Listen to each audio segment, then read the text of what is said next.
dito. Magandang araw po sa ating lahat. Unang linggo po ng November, unang winter pala, hindi linggo. Ay, nako, tumatanda na. Kaya, pasensya na po.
Sa ating lahat at ang aking ibabahagi for today, November 24, 2024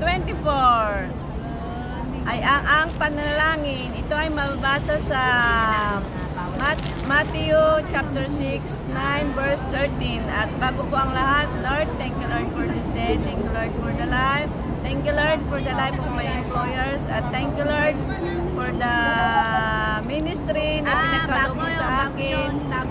Salamat po Panginoon dahil ito po ay isang privilege na magawa ko po kahit po in and out sa building po ay ito po ay aking gagawin for your God's glory alone. At naway pagpalain niyo po Lord sa ang mga makikinig ng iyong mga salita. In Jesus' name I pray, Amen. Kayo guys, ano lagi ang inyong panalangin? Yan. Ako ang aking panalangin lagi. Sana bigyan pa ako ni Lord ng mahabang buhay para sa ganun is kahit papano is makapag-share po ako ng kanyang salita. Ito po, ang panalangin. Isipin mo na kasama mo ang iyong pinakamalapit na kaibigan sa isang paboritong kapihan. Ang kaibigan mo na ito ay alam ang lahat ng bagay tungkol sa iyo. Naasahan mo siya bilang isang tunay na kaibigan gaya ng kanyang sinabi. At anumang oras na kailanganin mo siya, siya ay dumating upang dumamay sa iyo. Siya ay handang makinig at tumugon ng may pagmamahal at pagmamalasakit. Ganito ang panalangin. Ito ay ang pagiging malapit sa Diyos at pagbubukas ng iyong buong kalooban sa Kanya. Ano ang panalangin? Ang panalangin ay pakikipag-ugnayan sa pagitan ng tao sa Diyos. Ang panalangin ay pakikipag-dialogo sa pagitan ng tao sa Diyos at sa hindi pakikipag-usap lang ng tao sa Diyos. Ang pananalangin ay isang pribilehiyo. Tama po yun. Alam niyo po yung panalangin is yun yung connection po natin kung kagaya po kung ano yung hilingin po natin. Nagkakatotoo po yun sa pamagitan ng true faith, yung talagang hindi ka magda-doubt, yung talagang sasabihin mo pag Lord, pahingin ng maraming pera, yan, magbibigay yan. Pero tandaan nyo po, pagka humingi kayo ng mga ganyan, kailangan magkasama yung gawa. So, bakit dapat tayong manalangin? bago natin masagot na bakit dapat tayo manalangin. Kailangan malaman muna natin kung kanino dapat tayo mananalangin. Mayroon lamang isang kataas-taasang manlilikha at makapangyarihang Diyos. Mayroon lamang isang daang patungo as Diyos at yun ay ang pamamagitan ng kanyang nag-iisang anak na si Kristo. Ang Diyos, ang ating Ama sa langit, ang tanging makapagbibigay ng ating kasiguruhan na dinirinig niya at sasagutin ang ating mga panalangin. Siya ang Diyos na may kahangang-hangang pag-ibig, habag at kapatawaran. Dahil sa Diyos, lahat ng bagay ay posible. Ito ay mabasa sa Mark 10, chapter 27. Sabi po dito, tinignan sila ni Jesus at sinabi sa mga tao, ito hindi maaring mangyari, ngunit hindi sa Diyos, sapagkat sa Diyos ang lahat ng bagay ay maaring mangyari. So, alam niyo po, ang pag ating iisipin, yung hindi nating magagawa, nagagawa po yun talaga ng ating Panginoon. Napakahalimbawa po, lahat po tayo nilalang. Kung wala po ang Panginoon, wala po tayo dito sa mundo. Yun po yung talagang ang Panginoon, ang tangi pong nakakagawa ng hindi magawa ng mga tao. So, dahil ang Diyos ay mahabagin, ito mabasa sa Daniel chapter 9 verse 18. Sabi po dito, O Diyos ko, ikilin mo ang iyong tainga at ikaw ay makinig. Ibukas mo ang iyong mga mata at masdan mo ang aming mga pagwasak at ang lungsod na tinatawag sa iyong pangalan, sapagkat hindi namin hinahaharap ang aming mga pagsamo sa harapan mo dahil sa aming mga katwiran, kundi dahil sa iyong dakilang awa. Yan. Di po ba dapat si Lord talaga po ang ating talagang maawain sa ating lahat-lahat. Ang sinuman po ang lumalapit sa Kanya, alam niyo po, nakikinig po sa Panginoon.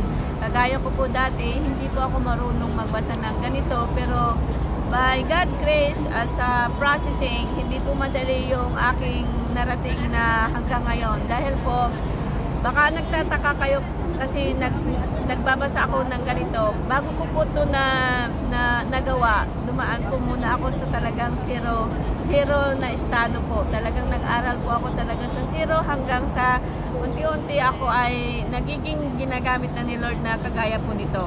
So, ang kahabagan ay naglalarawan sa pabor, awa at kabaitan. Dahil ang Diyos ay mapagmahal at mapagpatawad. Ito ay mabasa sa John 3:16 verse 17. Sabi po dito, sapagkat gayon na lamang ang pag-ibig ng Diyos sa sanlibutan na ibinigay niya ang kanyang tanging anak upang ang sinumang kanyang sumampalataya ay huwag mapahamak, kundi magkaroon ng buhay na walang hanggan. Sapagkat hindi sinugo ng Diyos ang anak sa sanlibutan upang hatulan ang sanlibutan, kundi upang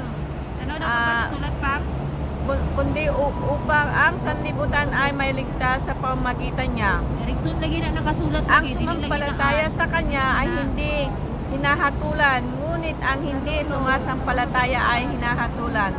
Sapagkat hindi siya sumasampalataya sa pangalan ng tanging anak ng Diyos.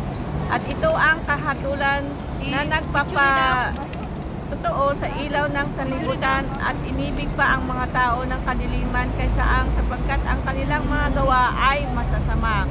So, kaya dito ba sabi po dito, ang sinumang hindi pumunta dito si Jesus Christ para hatulan ang mga para sa mga righteousness, kundi bumabasa dito para sa ating kagaya kong makasalanan. So ang sumampalataya po sa Kanya ay magkakaroon ng buhay na walang hanggan.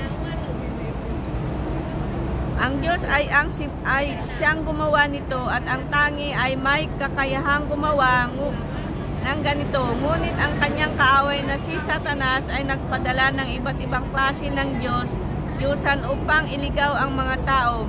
Huwag kang magpadaya o hayaan ang anumang bagay na sinuman na pumalit sa posisyon sa Diyos sa puso mo. Dito, alam niyo po, ang ginagamit po ni Satanas, yung mga, alam niyo po, yung number 1 po dito yung mga gadgets. Pagka ang gadgets po natin na hindi natin ginamit po ito sa tama, yun po yung parang yung tinatawag na Diyos-Diyosan, yung cellphone na lang. But kung ang ginamit po natin ang ating cellphone sa tamang pamamaraan, kagaya ng pag-share ng ganito ng words of God is, ano po yun? Ang tinatawag na mga idolatry po ay hindi lang po yung mga ribulto, kundi yung kinahihiligan na walang kabuluhan, kagaya ng yung pakikipag yung laging gustong-gusto natin na hindi natin maalis, kagaya ng isang bagay niya, bili dito, bili doon, na wala namang hindi naman dapat na magkaroon. Yun po. So nagkakaroon po tayo ng idolatry sa pamagitan ng maraming klase po, yung hilig na wala naman hindi naman dapat, yan.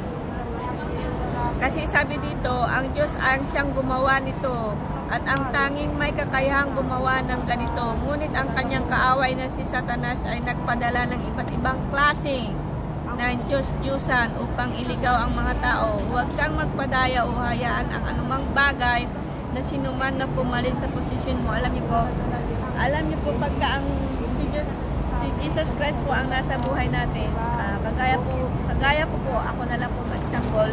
Dati nung hindi po ako marunong, naburuan ako niyan sa gala din. Gumagala pa rin naman ako hanggang ngayon, but hindi totally na yung gala dito, gala doon. Yung pagkagagala ko po ngayon is, doon po ako nagbabasa ng mga salita ng Lord, kasi dito po sa Hong Kong, mas marami po ang mga tao na nasa labas. So, na-realize ko po tuloy na yung aking pagkagala-gala is lagi kong dalhin yung aking Biblia, yung aking gitara, dahil yun po yung way na alam ko po, maliit lang po itong ginagawa ko sa paningin ng tao, but I do believe na sa Panginoon, sa tingin ng Panginoon, ito po ay kanyang kalooban, dahil hindi ko po ito magagawa ng wala po siya sa aking buhay. Dahil alam niyo po, ang pag-share ng salita ng Panginoon ay hindi po basta-basta, dahil ito po ay fragile. Pag sinabi po kasing fragile, dapat ang salita ng Lord ay dapat makitaan muna sa mga nagtuturo. Kasi kung ang nagtuturo ay unang-una walang disiplina, nagre-reflect din po yan sa pamumuhay. Makikita po niyo po yan sa pamamagitan ng family background, sa ngayon. Most of the time po, ang ginagamit ni Lord po na mga nagpapayag ng mga salita ng Panginoon is yung mga mababang loob, yung walang akala ng marami is wala lang.